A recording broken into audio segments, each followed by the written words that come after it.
ಹರೇ ಶ್ರೀನಿವಾಸ. ಜಯತಿ ಹರೇರಚಿಂತ್ಯ ಸರ್ವದೇವೈಕವಂದ್ಯ ಪರಮಗುರುರಭೀಷ್ಟ ವಾಪ್ತಿದ ಸಜ್ಜನಾನಾಂ ನಿಖಿಲ ಗುಣಗಣಾರ್ನೋ ನಿತ್ಯ ನಿರ್ಮುಕ್ತ ದೋಷಃ ಸರಸಿಜನೈನೋಸೌ ಶ್ರೀಪತಿರ್ಮಾನದೋ ನಃ. ಜೈತ್ಯಜೋ ಅಖಂಡ ಗುಣೋರುಮಂಡಲಃ ಸದೋದಿತೋ ಜ್ಞಾನಮರೀಚಿಮಾಲಿ ಸ್ವಭಕ್ತಹಾರ್ದೋಚ್ಯತಮೋ ನಿಹಂತ. ವ್ಯಾಸಾವತಾರೋ ಹರಿರಾತ್ಮಭಾಸ್ಕರಃ ಜಯತ್ಯಜೋ ಅಕ್ಷೀಣ ಸುಖಾತ್ಮಬಿಂಬ ಸ್ವೈಶ್ವರ್ಯ ಕಾಂತಿ ಪ್ರತತ ಸದೋದಿತಃ ಸ್ವಭಕ್ತ ಸಂತಾಪ ದುರಿಷ್ಟಹಂತ. ರಾಮಾವತಾರೋ ಹರಿರೀಶ ಚಂದ್ರಮಃ ಜೈತ್ಯ ಸಂಖ್ಯೋರು ಬಲಾಂಬುಪೂರೋ ಗುಣೋಚ್ಚ ರತ್ನಾಕರ ಆತ್ಮವೈಭವ ಸದಾ ಸದಾತ್ಮಜ್ಞ ನದೀಭಿರಾಪ್ಯಃ. ಕೃಷ್ಣಾವತಾರೋ ಹರಿರೇಕ ಸಾಗರಃ ಯದ್ದಿತಂ ತವ ಭಕ್ತಾನಾಂ ಅಸ್ಮಾಕಂ ನೃಹರೇ ಹರೇ ತದಾಶು ಕಾರ್ಯಂ ಕಾರ್ಯಜ್ಞ ಪ್ರಳಯರ್ಕಾಯಿತ ಪ್ರಭಾ. ಹರಿಕಥಾಮೃತ ಸಾರ ಗುರುಗಳ ಕರುಣದಿಂದ ಪಣಿತು ಪೇಳುವೆ ಪರಮ ಭಗವದ್ಭಕ್ತರಿದನಾದರದಿ ಕೇಳುವುದು ಆದರದಿ ಕೇಳುವುದು. ವಿಶೇಷವಾಗಿ ಮಾರ್ಗಶಿರ ಮಾಸ, ದತ್ತಾತ್ರೇಯ ಜಯಂತಿ ಮತ್ತು ವಿದ್ಯಾಪ್ರಸನ್ನ ತೀರ್ಥರ ಆರಾಧನೆ ಪ್ರಯುಕ್ತವಾಗಿ ಗುರುಗಳಿಗೆ ಸ್ಮರಣೆ ಮಾಡುತ್ತಾ ಗುರುಗಳ ಅನುಗ್ರಹದಿಂದ ಶುರು ಮಾಡೋಣ. ಹರಿಕಥಾಮೃತ ಸಾರದಲ್ಲಿ ವಿಭೂತಿ ದೇವರ ವಿಶೇಷ ರೂಪಗಳು ಎಲ್ಲೆಲ್ಲಿ ಪ್ರತಿ ವ್ಯಾಪ್ತನಾದಂಥ ಭಗವಂತ ಎಲ್ಲೆಡೆನೂ ಎಲ್ಲದಲ್ಲಿನೂ ನಿಂತು ಆಯಾ ವಸ್ತುಗಳಲ್ಲಿ ಇರುವಂತ ಆ ಒಂದು ವಿಶೇಷಗಳನ್ನ ವಿಲಕ್ಷಣಗಳನ್ನ ಅಭಿವ್ಯಕ್ತಿ ಮಾಡುತ್ತಾ ಇದ್ದಾನೆ ಭಗವಂತ ಅಂತ ವಿಭೂತಿ ರೂಪಗಳನ್ನ ನೋಡುತ್ತಾ ಈ ಸಾಧನೆ ದೇವರ ಚಿಂತನೆಗೆ ದೇಹವನ್ನ ಕೊಟ್ಟಿದ್ದಾನೆ. ಈ ದೇಹವನ್ನ ಕೊಡೋದು ಮಾತ್ರ ಇಲ್ಲ, ನಮ್ಮ ಕಣ್ಣು ಮುಂದೆ ಅನೇಕ ವಸ್ತುಗಳು ಎಲ್ಲ ಕಣ್ಣಿನಿಂದ ನೋಡ್ತೀವಿ, ಕಿವಿಯಿಂದ ಕೇಳ್ತೀವಿ, ಮೂಗಿಂದ ಮೂಸ್ತೀವಿ, ಬಾಯಿಂದ ರುಚಿ ಮಾತು ಎರಡು ಆಗುತ್ತೆ. ಸೊ ಒಂದೊಂದು ಇಂದ್ರಿಯಕ್ಕೇನೋ ಆಯಾ ವಿಷಯಗಳು ಬರ್ತಾನೇ ಇರತ್ತೆ, ನಮಗೆ ಕಂಟಿನ್ಯೂಸ್ ಆಗಿ ಬರ್ತಾ ಇರುತ್ತೆ. ಇದರಲ್ಲಿ ಭಗವಂತನನ್ನ ಚಿಂತನೆ ಮಾಡಬೇಕು ಅಂತ ಆ ಒಂದು ನಾವು 18ನೇ ಪದ್ಯದಲ್ಲಿ ಒಂದೊಂದು ಪದ್ಯದಲ್ಲಿನೂ ನಾವು ದೇವರನ್ನ ಆ ಚಿಂತನೆ ಮಾಡ್ಲಿಕ್ಕೆ ಎಲ್ಲವನ್ನೂ ಕೊಟ್ಟಿದ್ದಾನೆ ದೇವರು. ನಾವು ಇತರ ವಿಷಯಕ್ಕೆ ಬಳಸ್ತೀವಿ, ಆ ಇತರ ವಿಷಯಗಳ ಬಳಸುವಾಗಲೂ ದೇವರ ಆ ಒಂದು ಅರಿವು, ದೇವರ ಎಕ್ಸಿಸ್ಟೆನ್ಸ್, ದೇವರು ಮಾಡುವ ವ್ಯಾಪಾರ, ಅದರಿಂದ ನಮಗೆ ಆಗುವ ಸಾಧನೆ, ಇದನ್ನ ಆ ಒಂದು ಬ್ಯಾಕ್ ಡ್ರಾಪ್ಲಿ ಯಾವತ್ತೂ ಇಟ್ಕೋಬೇಕು, ಮರೆಯಬಾರದು ಅಂತ ಹೇಳ್ತಾ ನೆಕ್ಸ್ಟ್ ಪದ್ಯದಲ್ಲಿ ಈ 18ನೇ ಪದ್ಯದಲ್ಲಿ ಹೇಳಿದಾರ, ಒಂದೊಂದಕ್ಕೇನೋ ವಿಷಯ ಸಮಿದೆಯು ಒಂದು ಮೇಲೊದಗಿ ಬಹು ವಿಷಯ ಸಮಿದೆ. ವಿಷಯಗಳು ಶಬ್ದ ಸ್ಪರ್ಶ ರೂಪ ರಸ ಗಂಧ ಇದು ಎಲ್ಲವೂ ಬರ್ತಾ ಇರುತ್ತೆ.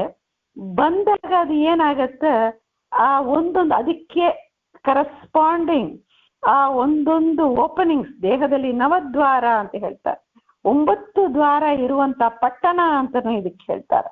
ಸೊ ಆ ಪಟ್ಟಣಕ್ಕೆ ಹೋಲಿಸುತ್ತಾ ದೇಹವೇ ಒಂದು ಪಟ್ಟಣ. ಅದು ಯಾರ ಪಟ್ಟಣ? ನಮ್ಮದು ಅಂತ ನಾವು ತಿಳಿದಿದ್ದೀವಿ, ನಮ್ಮದಲ್ಲ, ಅದು ದೇವರದ್ದು.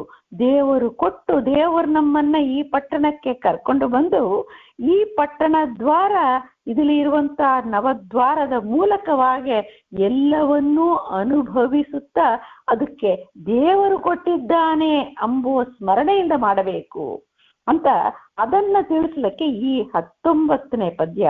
ಆಕ್ಚುಲಿ ಈ 19ನೇ ಪದ್ಯ ನಿಮ್ಗೆ ಪ್ರಾಯಶಃ ನೀವು ಕೇಳಿರ್ತೀರ, ಭಾಗವತದಲ್ಲಿ ಪುರಂಜನೋಪಾಖ್ಯಾನ ಅಂತ ಬರುತ್ತೆ. ಆ ಪುರಂಜನನ ಕಥೆಯಲ್ಲಿ ಬರುವಂತ ಅಷ್ಟು ವಿಷಯಗಳನ್ನ ಒಂದು ನಮಗೆ ಅರ್ಥ ಆಗುವಂತ ರೀತಿಯಲ್ಲಿ ಈ ಪದ್ಯದಲ್ಲಿ 19ನೇ ಪದ್ಯದಲ್ಲಿ ಕೊಟ್ಟಿದ್ದಾರೆ. ಈ ಪದ್ಯ ಹೀಗಿದೆ: ಮಧು ವಿರೋಧಿಯ ಪಟ್ಟಣಕ್ಕೆ ಪೂರ್ವದ ಕವಾಡಗಳಕ್ಷಿ ನಾಸಿಕ ವದನ ಶ್ರೋತ್ರಗಳೆರಡು ದಕ್ಷಿಣ ಉತ್ತರ ದ್ವಾರ ಗುದೌಪಸ್ಥಗಳೆರಡು ಪಶ್ಚಿಮ ಕದಗಳೆನಿಪವು ಷಟ್ ಸರೋಜವೇ ಸದನ ಹೃದಯವೇ ಮಂಟಪಂಗಳು ತ್ರಿಗುಣಗಳೇ ಕಲಶ ಅಂತ ಹೇಳ್ತಾ ಇದ್ದಾರೆ. ಈ ದೇಹ ಇಲ್ಲಿ ಏನ್ ವಿಷಯ? ಈ ಪಟ್ಟಣ ಯಾರ ಪಟ್ಟಣ? ಪಟ್ಟಣ ಅಂದ್ರೆ ಊರು, ನಗರ. ಈ ನಗರ ನಮ್ಮ ದೇಹ ಎಂಬುವ ನಗರ, ಒಂದು ನಗರ ಒಂದು ನಗರ ಆಗಬೇಕಂದ್ರೆ, ಒಂದು ಊರು, ಒಂದು ದೊಡ್ಡ ಪಟ್ಟಣ, ಸಿಟಿ ಆಗಬೇಕು ಅಂದ್ರೆ ಅಲ್ಲಿ ಏನೇನು ಇರಬೇಕು? ಎಂಟ್ರೆನ್ಸ್ ಇರಬೇಕಲ್ಲ. ಸೊ ಈ ಪಟ್ಟಣ ಯಾರದು ಪಟ್ಟಣ? Who owns it, whose it ಅಂತ ಹೇಳಿದಾಗ ಮಧು ವಿರೋಧಿ, ಮಧುನಾಮಕ ದೈತ್ಯನ ಸಂಹಾರ ಮಾಡಿದವನು ಯಾರು? ಭಗವಂತ ಶ್ರೀಹರಿ ಹೈಗ್ರೀವ ರೂಪದಿಂದ ಮಾಡಿದ್ದಾನೆ, ಅನೇಕ ರೂಪದಿಂದ ಅವನು ಮಾಡಿದ್ದಾನೆ. ಸೊ ಮಧು ವಿರೋಧಿಯ ಅಂದ್ರೆ ಶ್ರೀ ನಾರಾಯಣನ ಪಟ್ಟಣ ಇದು, ದೇವರು ಶ್ರೀಹರಿ ಇರುವಂತ ಆ ಮಧುಸೂದನನ ಪಟ್ಟಣ ಇದು. ಸೊ ಈ ಪಟ್ಟಣಕ್ಕೆ, ಈ ಒಂದು ಪಟ್ಟಣ ಇರಬೇಕು ಅಂದ್ರೆ ಅದಕ್ಕೆ ದ್ವಾರಗಳು, ದ್ವಾರಗಳು ಮುಖ್ಯವಾಗಿ ಏನು? ದಿಕ್ಕುಗಳು, north, east, west, south, north ಅಂತ ಹೇಳ್ತೀವಲ್ಲ, ಹಾಗೆ ಈ ಪಟ್ಟಣಕ್ಕೇನು ಈ ದ್ವಾರಗಳಿದೆ. ಪೂರ್ವ ದ್ವಾರ ಯಾವುದು, ಪಶ್ಚಿಮ ದ್ವಾರ ಯಾವುದು, ಉತ್ತರ, ದಕ್ಷಿಣ ದ್ವಾರಗಳು ಏನು? ಪಟ್ಟಣ ಅಂದ್ರೆ ದ್ವಾರಗಳಿರಬೇಕು. ದೇಹವೇ ಪಟ್ಟಣ ಅಂತ ಹೇಳಿದ್ರೆ ಇದಕ್ಕೆ ಏನೇನು ದ್ವಾರಗಳು ಅಂತ ಹೇಳುವಾಗ, ಪೂರ್ವ ದ್ವಾರ, ನಾವು ಮಲ್ಕೊಂಡಾಗೆ ಅದು ಹೇಳ್ತೀವಲ್ಲ, ಮಗು ಹುಟ್ಟುವಾಗ ಹೇಗಿರುತ್ತೆ? ಪೂರ್ವ, ಪಶ್ಚಿಮ. ಪೂರ್ವ ಅಂದ್ರೆ ಏನು? ಆ ಫ್ರಂಟ್ ಅಲ್ಲಿ ಇರುವಂಥದ್ದು, ಆ ಪೂರ್ವ ದಿಕ್ಕು, ಆ ಪೂರ್ವ ನೋಡ್ತಾ ಮೇಲೆ ಏನಿದೆ? 2 ಕಣ್ಣು, 2 ಮೂಗಿನ ಹೊರಳೆಗಳು ಮತ್ತು ಬಾಯಿ. ದಿಸ್ ಇಸ್ ಫೇಸಿಂಗ್ ಈಸ್ಟ್ ಅಂತ ಮಾಡ್ಕೊಂಡ್ರೆ, ವೆಸ್ಟ್ ಏನು? ಕೆಳಕ್ಕೆ ಇರೋದು. ಮಲ್ಕೊಂಡ್ರೆ ಹೇಗಿರುತ್ತೆ? ಒಂದು ಫೇಸಿಂಗ್ ಇನ್ ದ ಈಸ್ಟ್ ಆಗತ್ತೆ. ಆಮೇಲೆ ಕೆಳಗೆ ಒಂದು ಆಮೆ, ಕೂರ್ಮ, ಇದು ಆ ಥರನೇ ಫ್ರಂಟ್ ಬ್ಯಾಕ್ ಇರುತ್ತೆ. ಸೊ ಹಾಗೇನೆ ಫ್ರಂಟ್ ಅಲ್ಲಿ ಇರುವಂಥದ್ದು ಪೂರ್ವ, ಇದು ಮುಖದಲ್ಲಿ ಇರುವಂಥದ್ದು ಫ್ರಂಟ್ ಅಲ್ಲಿ. ಆಮೇಲೆ ಪಶ್ಚಿಮ ಅಂಬೋದು ಗುದ ಉಪಸ್ಥ, ಎಕ್ಸ್ಕ್ರೀಟರಿ ರೀಪ್ರೊಡಕ್ಷನ್, ಇದು ಪಶ್ಚಿಮ ದ್ವಾರ. ನಾರ್ತ್ ಸೌತ್ ಏನು ಅಂದ್ರೆ ಕಿವಿ ಸೈಡ್ಲಿ 2 ಇದಲ್ಲ, ಈ 2ಗಳು. ಸೊ ಹೀಗೆ ಈ ಪಟ್ಟಣಕ್ಕೆ ಇರುವಂತ ದ್ವಾರಗಳನ್ನ ಇಲ್ಲಿ ಹೇಳ್ತಾ ಬಂದಿರ. 5 ಪೂರ್ವಕ್ಕೆ, ಉಳಿದದ್ದು 4, 9 ಆಗತ್ತೆ. ಸೊ ಇದು ಹೀಗೆ ಇದನ್ನ ಹೇಳ್ತಾರೆ. ಆಮೇಲೆ ಪಟ್ಟಣಕ್ಕೆ ದ್ವಾರಗಳಾಯ್ತು. ಆಮೇಲೆ ಒಂದು ಊರು ಅಂತ ಆಗಬೇಕಂದ್ರೆ ಊರ್ಲಿ ಏನಿರಬೇಕು? ಊರು ಇದು ಸಾಮಾನ್ಯವಾದಂತ ಪಟ್ಟಣ ಅಲ್ಲ, ಮಧು ವಿರೋಧಿಯ ಪಟ್ಟಣ ಅಂತ ಹೇಳಿದ್ದಾರೆ. ಮಧು ವಿರೋಧಿಯ ಪಟ್ಟಣ ಅಂತ ಹೇಳುವಾಗ ಇದು ಸಜ್ಜನರ ದೇಹವೇ ಆಗತ್ತೆ. ಇದು ಮಧು ವಿರೋಧಿ ಅಂದ್ರೆ ಮಧು ನಾಮಕ ದೈತ್ಯನ ಸಂಹಾರ, ದೈತ್ಯನ ಸಂಹಾರ ಮಾಡಿ ದೇವರು ಇರುವಂತ ಪಟ್ಟಣ.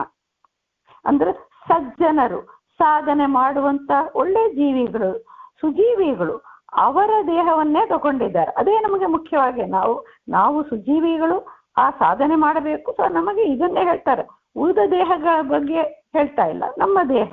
ಸೊ ಮಧು ವಿರೋಧಿಯ ಪಟ್ಟಣಕ್ಕೆ, ಇದು ಸಾಧನೆ ಮಾಡ್ಲಿಕ್ಕೆ, ಬರೀ ಮಜಾ ಮಾಡ್ಲಿಕ್ಕೆ ಇರುವಂತ ದೇಹ ಅಲ್ಲ. ಅದಕ್ಕೆ ಮಧು ವಿರೋಧಿ ಎಂಬುದು. ಅಂದ್ರೆ ಮಧು ವಿರೋಧಿ ಇಲ್ಲಿ ಯಾರು? ಮಧು ನಾಮಕ ದೈತ್ಯ ಏನಿದೆ ನಮ್ಮ ಮನಸ್ಸಲ್ಲಿ ಅಂದ್ರೆ, ನಮ್ಮ ಮನಸ್ಸಲ್ಲಿ ಕಾಮ, ಆ ದುಷ್ಟ ಕಾಮನೆಗಳು ಇದೆಲ್ಲವೇ ದುಷ್ಟ ಕಾಮ, ಕ್ರೋಧ, ಮದ, ಮಾತ್ಸರ್ಯ, ಲೋಭ ಇತ್ಯಾದಿಗಳು ನಮ್ಮ ಮನಸ್ಸನ್ನ ಆಕ್ರಮಣ ಮಾಡ್ತಾ ಇರುತ್ತೆ.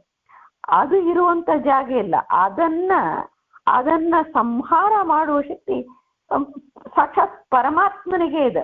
ಸೊ ಆ ಪರಮಾತ್ಮನ ಪಟ್ಟಣ ಅಂತ, ದೇವರೆಲ್ಲ ಕಡೆನೂ ಇದ್ದಾನೆ, ದೇವರು ಇದ್ದಾನೆ ಎಂಬೋ ಒಂದು ತಿಳುವಳಿಕೆ. ಹಾಗೆ ಅಂದಾಗೆ ಮಧು ಅಂದ್ರೆ ನಮಗೆ ಏನು? ಕಾಮ, ಕ್ರೋಧ, ಲೋಭ, ಮದ, ಮಾತ್ಸರ್ಯ ಇರಲಿ,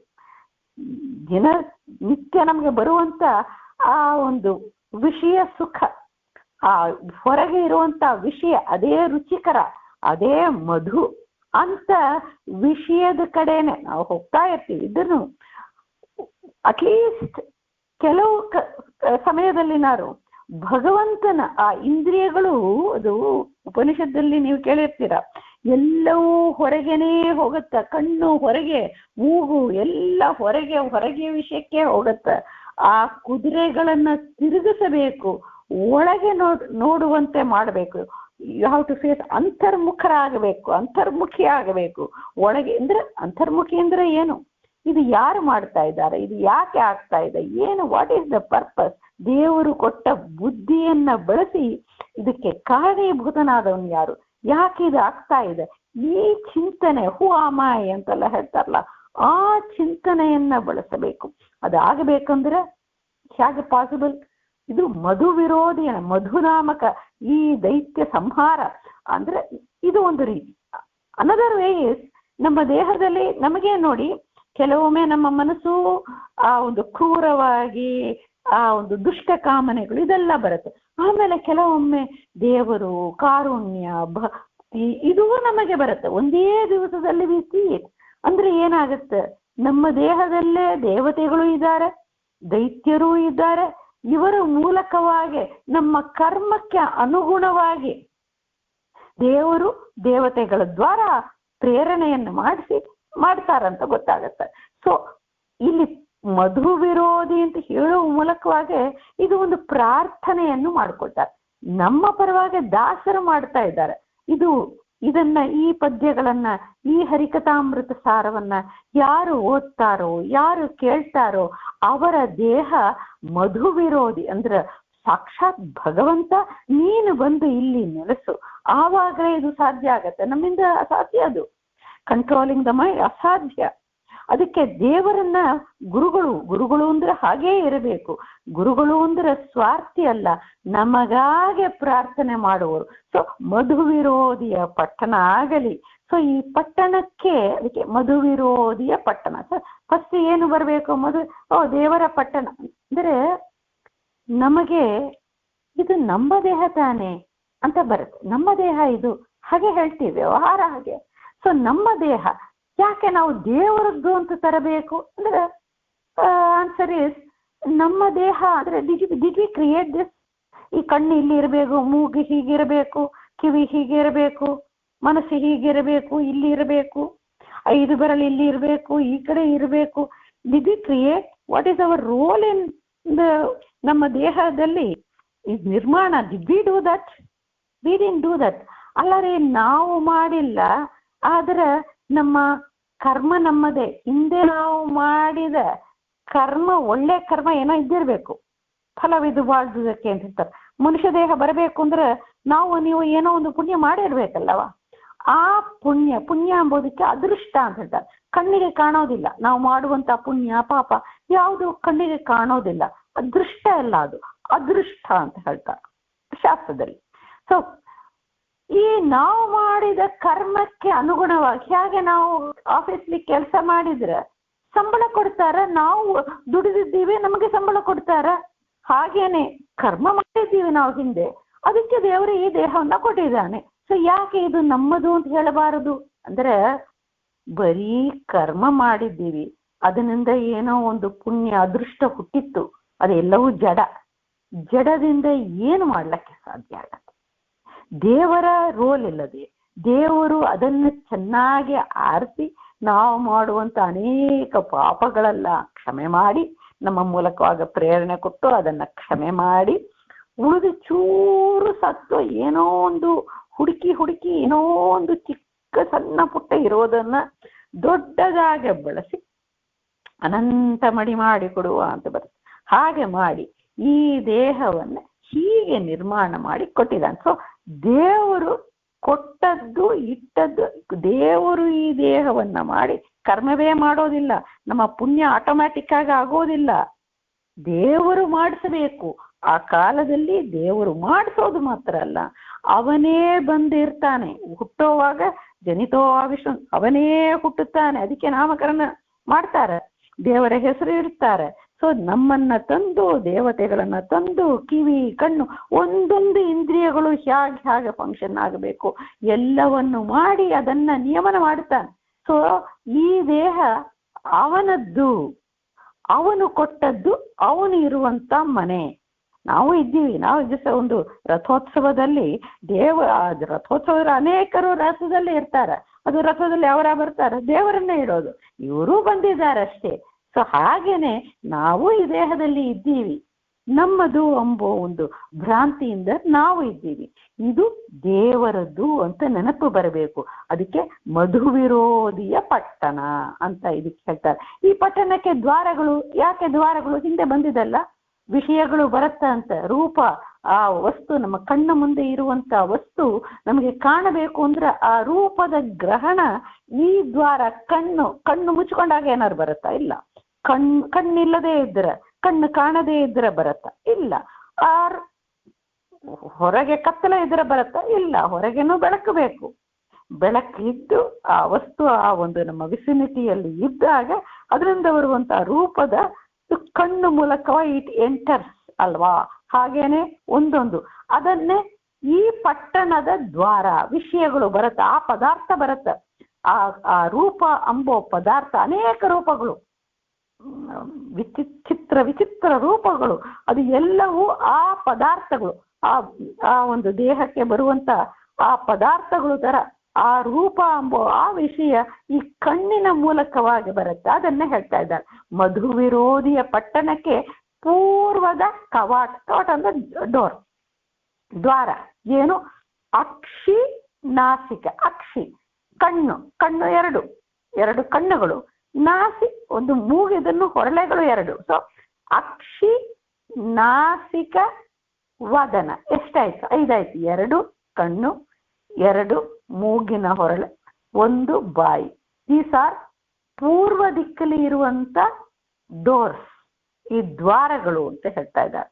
ಪಟ್ಟಣಕ್ಕೆ ಪೂರ್ವದ ಕವಾಟಗಳ ಅಕ್ಷಿ ನಾಸಿಕ ವದನ, ಇದು ಪೂರ್ವದಲ್ಲಿ ಇರುವಂತ. ಆಮೇಲೆ ಏನಾಯ್ತು? ಪೂರ್ವ ಆದ ಮೇಲೆ ಶ್ರೋತ್ರಗಳೆರಡು ದಕ್ಷಿಣ ಉತ್ತರ ದ್ವಾರ. ಶ್ರೋತ್ರಗಳು ಅಂದ್ರೆ ಕಿವಿ, ಇದು ಸೈಡ್ಲಿದೆ ನೋಡಿ, 2 ಸೈಡ್ಲಿರುತ್ತೆ. If you are facing east, ಇದು ನಾರ್ತ್, ಇದು ಸೌತ್ ಆಗುತ್ತಲ್ಲ. ಸೊ ನಾರ್ತ್ ಸೌತ್ ಯಾವುದು ಅಂದ್ರೆ ಈ ಕಿವಿಗಳು. ಈ ಕಿವಿಗಳ ಮೂಲಕವಾಗಿ ಶಬ್ದಗಳು ಬರುತ್ತಲ್ಲ, ಆ ಶಬ್ದಗಳು ಪ್ರವೇಶ ಮಾಡೋದು ಕಣ್ಣು ಮೂಲಕ ಶಬ್ದ ಪ್ರಯೋಗ ಮಾಡಲ್ಲ, ಕಿವಿಯಿಂದಲೇ ಮಾಡುತ್ತೆ. ಸೊ ಕಿವಿಗಳಿಗೆ ಆ ಶಬ್ದದ ಎಂಟ್ರನ್ಸ್, ಅದು ಆ ಶಬ್ದ 2 ಬರುವಂತಹ ಹೋಲ್ಸ್, ದ್ವಾರಗಳು, ಮಾರ್ಗಗಳು ಇರುತ್ತೆ. ದಕ್ಷಿಣ ಉತ್ತರ ದ್ವಾರ. ಆಮೇಲೆ ಗುದ ಉಪಸ್ಥಗಳು ಅಂದ್ರೆ ಮಲಮೂತ್ರ ವಿಸರ್ಜನೆ ಮತ್ತು ಆ ಒಂದು ಜನನೇಂದ್ರಿಯ. ಸೊ ಇದು 2 ಪಶ್ಚಿಮ ಕದಗಳೇನಿಪು, ಅದು ವೆಸ್ಟ್ ಪಶ್ಚಿಮ ದಿಕ್ಕಲ್ಲಿ ಇರುವಂತ ಆ ಒಂದು ದ್ವಾರಗಳಾಗತ್ತೆ. ಸೊ ಹೀಗೆ ಪೂರ್ವ, ಪಶ್ಚಿಮ, ಉತ್ತರ, ದಕ್ಷಿಣ, 4 ಸೈಡ್ ಎಲ್ಲವೂ ಬಂದಾಯ್ತು. ಸೊ ಇಷ್ಟು ಇದರಲ್ಲಿ ಇರುವಂತ 9, ಪೂರ್ವದಲ್ಲಿ 5 ಇದೆ ಅಲ್ಲ. ಸೊ ಇದು ಪೂರ್ವದಲ್ಲಿ 5, ನಾರ್ತ್ ಸೌತ್ ವೆಸ್ಟ್ ಅಲ್ಲಿ 2. ಸೊ ಟೋಟಲಿ 9 ಆಗುತ್ತೆ. ಇದು ನವದ್ವಾರಗಳ ಮೂಲಕವಾಗ ಈ ಪಟ್ಟಣಕ್ಕೆ, ಈ ನಮ್ಮ ದೇಹ ಎಂಬೋ ಒಂದು ಪುರಕ್ಕೆ ಅದು ದ್ವಾರಗಳಾಗುತ್ತೆ. ಆಮೇಲೆ ಒಂದು ದೇಹ, ಒಂದು ಪಟ್ಟಣ ಅಂತ ಇದ್ದರೆ, ಪಟ್ಟಣದಲ್ಲಿ ಅದೇ ಹೇಳಿದಂತೆ ಇದು ನಮಗೆ ಸುಖ ಭೋಗಕ್ಕೆ ಇರುವಂತ ಪಟ್ಟಣ ಅಲ್ಲ, ಸಾಧನ ಶರೀರ ಅಂತ ಹೇಳ್ತೀವಿ.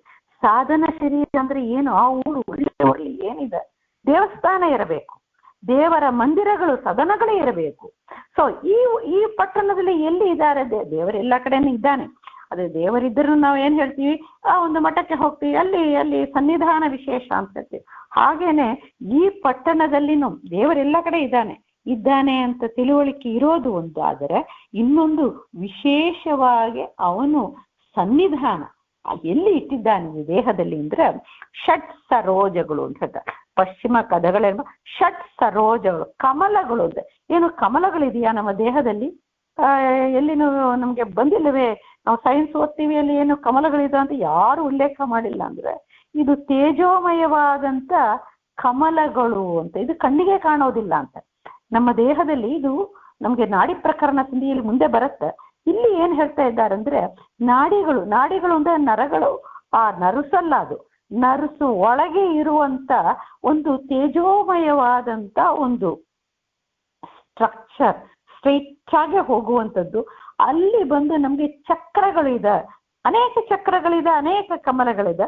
ಸಾಧನೆಗೆ ಈ ಷಟ್ ಸರೋಜಗಳನ್ನ 6 ಸೆಂಟರ್ಸ್ ಅನ್ನ, ಯಾಕೆ ಇದು 6ನ್ನೇ ತಗೊಳ್ತಾರೆ? ಕೆಲವು ಕಡೆ 8, 9 ಇದೆ, 10, 12 ಇದಲ್ಲ. ಅಂದ್ರೆ ಈ 6ರಲ್ಲಿ 5 ಕಮಲಗಳಿದಂತೆ. ಈ 6ರಲ್ಲಿ 6 ಸ್ಥಾನ ಯಾವುದಂದ್ರೆ ಮೂಲಾಧಾರ ತಗೊಳ್ತಾರೆ. ಮೂಲಾಧಾರದಿಂದ ಆ ಮೂಲಾಧಾರ ಒಂದೊಂದು ಡೀಟೇಲ್ಸ್ ಒಂದು ನಾಡಿ ಪ್ರಕರಣದಲ್ಲಿ ಬರುತ್ತೆ.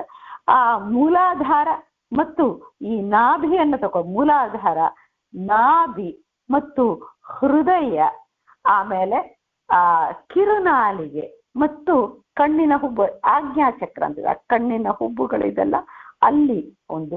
ಆಮೇಲೆ ಆ ಕಣ್ಣಿನ ಹುಬ್ಬಿನಿಂದ 12 ಅಂಗುಲ ಮೇಲೆ ಅಂದ್ರೆ ತಲೆಗೆ ಮೇಲೆ ಸ್ವಲ್ಪ ಅಲ್ಲಿ ಇರುವಂಥದ್ದು.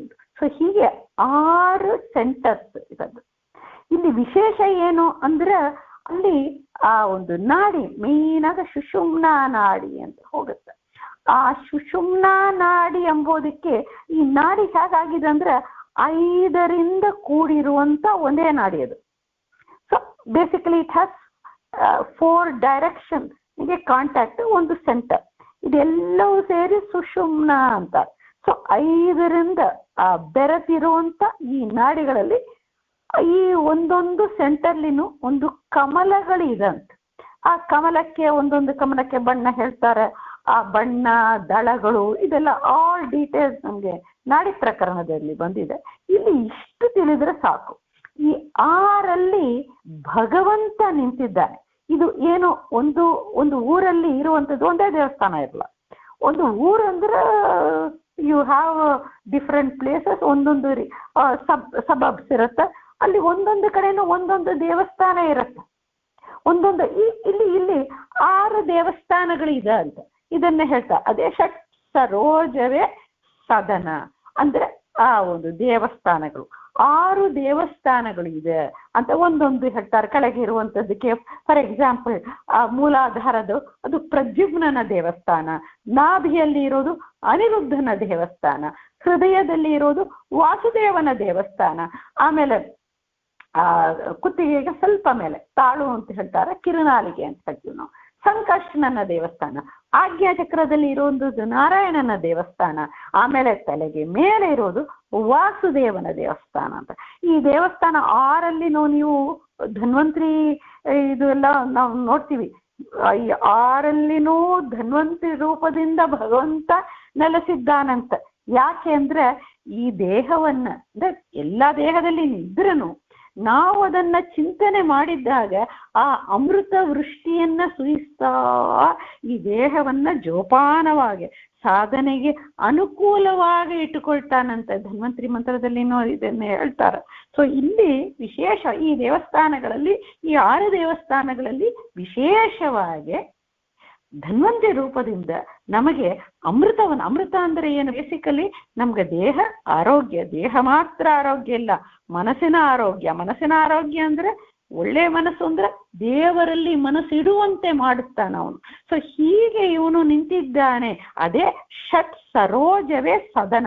ಇದು ಇಷ್ಟು ಸದನ, ಇದನ್ನು ಇಲ್ಲಿ ನಾಯಕನಾಗಿ ಇದನ್ನ ಓನರ್, ಮೇನ್ ಓನರ್ ಆಗಿ ಒಂದು ರೂಪದಿಂದ ಭಗವಂತ, ಅದನ್ನೇ ಬಿಂಬರೂಪ ಅಂತ ಹೇಳ್ತೀವಲ್ಲ, ಆ ಬಿಂಬರೂಪದಿಂದ ಎಲ್ಲಿ ನಿಂತಿದ್ದಾನೆ ಅಂದ್ರೆ ಹೃದಯವೂ ಇದೆ. ಈ ಒಂದು 6 ಸೆಂಟರ್ಸ್ ಷಟ್ ಸರೋಜ ಇದ್ರನು ಈ ಷಟ್ ಸರೋಜದಲ್ಲಿ ಹೃದಯವೇ ವಿಶೇಷವಾಗಿ ಅವನು ಆಯ್ಕೆ ಮಾಡ್ಕೊಂಡಿದ್ದಾನೆ.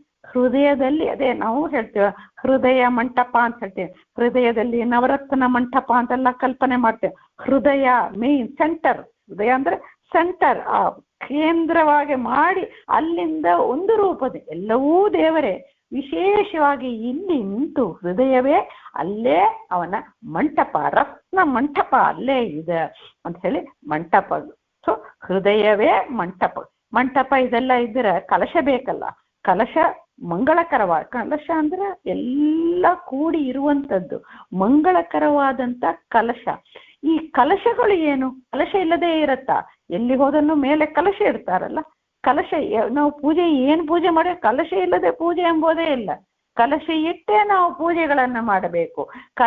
ಕಲಶ ಅಂದ್ರೆ ಏನು, ಕಲೆಗಳಿಂದ, ಅಂದ್ರೆ ಕಲೆ ಅಂದ್ರೆ ಏನು, ದೇವರ ಅನೇಕ ರೂಪಗಳು, ದೇವರು ಅನೇಕ ರೂಪದಿಂದ ಅನೇಕ ವಸ್ತುಗಳಲ್ಲಿ ಅನೇಕ ಗಂಗಾ, ಯಮುನಾ, ಸಿಂಧು, ಸರಸ್ವತಿ ಇತ್ಯಾದಿ ನದಿಗಳು, ವೇದಗಳು ಎಲ್ಲವೂ ಆವಾಹನ ಟೈಮ್ಲಿ ಹೇಳ್ತಾರಲ್ಲ, ಎಲ್ಲದಿಂದಲೂ ಅಲ್ಲಿ ಎಲ್ಲ ದೇವತೆಗಳಿಂದಲೂ ಕೂಡಿ ಆ ನೀರು ಇಟ್ಟಿರುವಂತ ಕಲಶದಲ್ಲಿ ಇರ್ತಾನೆ.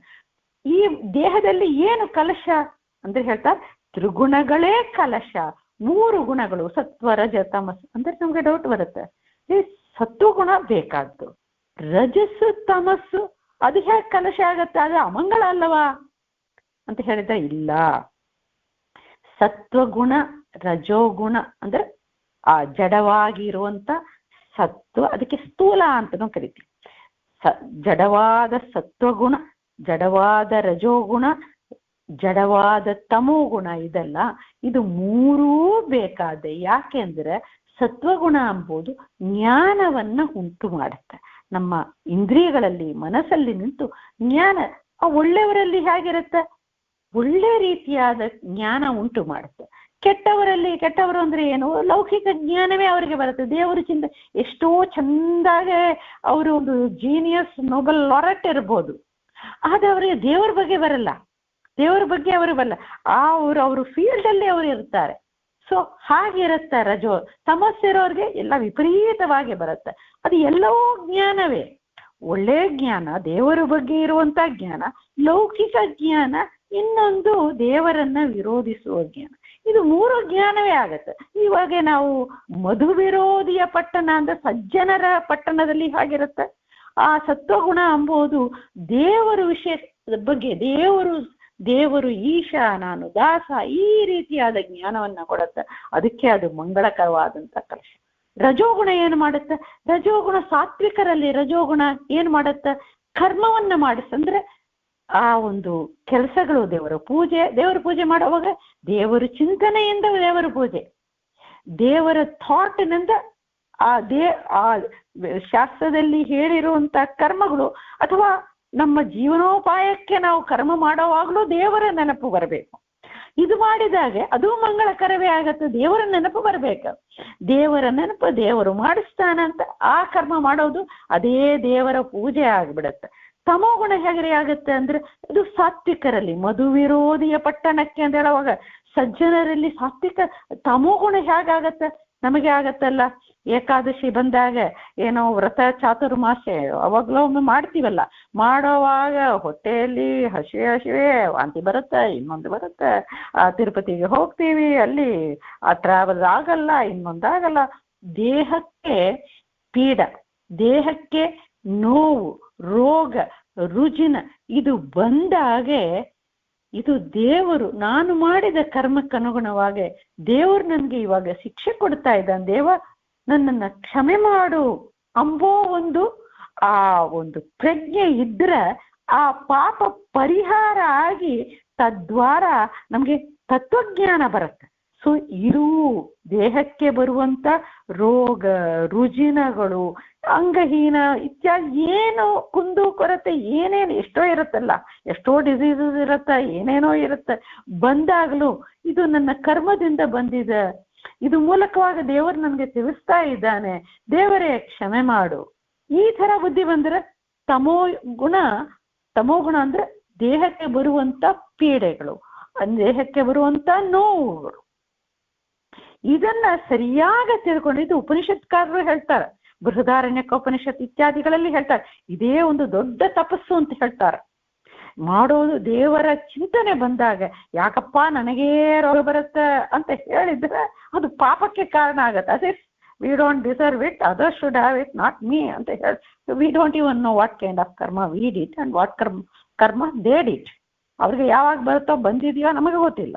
ನಮಗೆ ಯಾವಾಗ ಬಂದಿದ್ದಾಗ ನಮ್ಮ ಕರ್ಮ ಪಕ್ವ ಆಯಿತು, ಕೆಟ್ಟದ್ದು ಮಾಡಿದ್ದೀವಿ, ಅದಕ್ಕೆ ದೇವರು ಒಂದು ಪನಿಷ್ಮೆಂಟ್ ಕೊಟ್ಟಿದ್ದಾನೆ. ದೇವರೇ ಪನಿಷ್ಮೆಂಟ್ ಅನ್ನ ಸ್ವೀಕಾರ, ದೇವರು ಕೊಡುವಂತ ಒಳ್ಳೆದನ್ನ ಹೇಗೆ ಸ್ವೀಕಾರವೋ, ಕೆಟ್ಟ ಏನೋ ನಮ್ಗೆ ಮನಸ್ಸಿಗೆ ಇಷ್ಟ ಆಗದೆ ಇರುವಂತ ವಿಷಯಗಳು ಬಂದಾಗಲೂ ಕಹಿಯಾಗದೆ ನಾವು ಹೇಳ್ತೀವಲ್ಲ, ನಾವು ಉಗಾದಿ ದಿವಸ ಎರಡನ್ನೂ ಸ್ವೀಕಾರ ಮಾಡ್ತೀವಿ. ದೇವರೇ ನೀನು ಕೊಡುವಂತ ಸಿಹಿಯಾಗಿ ಕೊಡುವುದನ್ನು ನಾನು ಸ್ವೀಕಾರ ಮಾಡ್ತೀನಿ ಸ್ವಾಮಿ, ಕಹಿಯಾಗಿರೋದನ್ನು ನಾನು ಸ್ವೀಕಾರ ಮಾಡ್ತೀನಿ, ಯಾಕ ಅಂತ ಕರ್ಮ ಮಾಡಿದ್ದೀನಿ ನಾನು, ಇದನ್ನ ನೀನೇ ಉಣಿಸಪ್ಪ, ಉಣಿಸೋವಾಗ ನಿನ್ನ ಬುದ್ಧಿಯನ್ನ ನನಗೆ ಕೊಡು ಅಂತ.